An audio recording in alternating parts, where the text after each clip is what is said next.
तुमचं नाव सांगा. वीरेंद्र पाटील. हां, बोलताय थोडं. आज राज्यस्तरीय क्रीडा स्पर्धा या ठिकाणी चाळीसगाव तालुक्यामध्ये पूर्ण महाराष्ट्रभर या स्पर्धा संपन्न होत आहेत आणि त्यातल्या आपण सकाळी 7:30 वाजता बॅडमिंटन पुरुष गट या स्पर्धा त्या ठिकाणी पार पडल्या आहेत. आता महिला गट बॅडमिंटन जिमखाना या ठिकाणी सुरू आहेत. त्यानंतर थाळीफेक, गोळाफेक, 100 मीटर धावणे या स्पर्धा पुरुष आणि महिला गट दोघं गटांच्या या ठिकाणी आज संपन्न झालेले.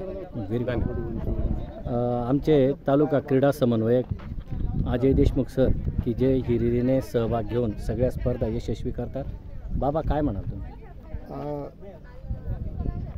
रोजच्या धकाधकीच्या जीवनामध्ये शिक्षक आपलं कर्तव्य बजावत असताना विद्यार्थ्यांबरोबर त्यांचा अभ्यास घेणं किंवा त्यांना शिकवणं या रोजच्या रुटीनमध्ये एक काहीतरी बदल हवा म्हणून शासनाने सर्व क्रीडा शिक्षक, शिक्षकेतर कर्मचारी यांच्या स्पर्धांचं आयोजन या ठिकाणी केलं होतं. काल बीट केंद्रस्थानी त्या ठिकाणी स्पर्धा झाल्या. आज या तालुकास्तरीय स्पर्धा होत आहेत.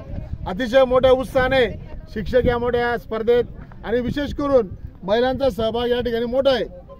खूप मोठ्या प्रमाणात महिलांनी सहभाग घेतला आणि या स्पर्धा आज एक यशस्वीरित्या भोई साहेब, महाजन साहेब यांच्या मार्गदर्शनाने इथं व्यवस्थित पार पडल्या. आणि यातून मी सांगतो तुम्हाला, चाळीसगाव तालुक्यातून नक्कीच कमीत कमी 5-6 खेळामध्ये तरी आपले खेळाडू राज्य पातळीवर जातील आणि त्या ठिकाणी प्रावीण्य मिळवतील याची मला ग्वाही आहे. वा, खात्री आहे. साळुंके सर, एक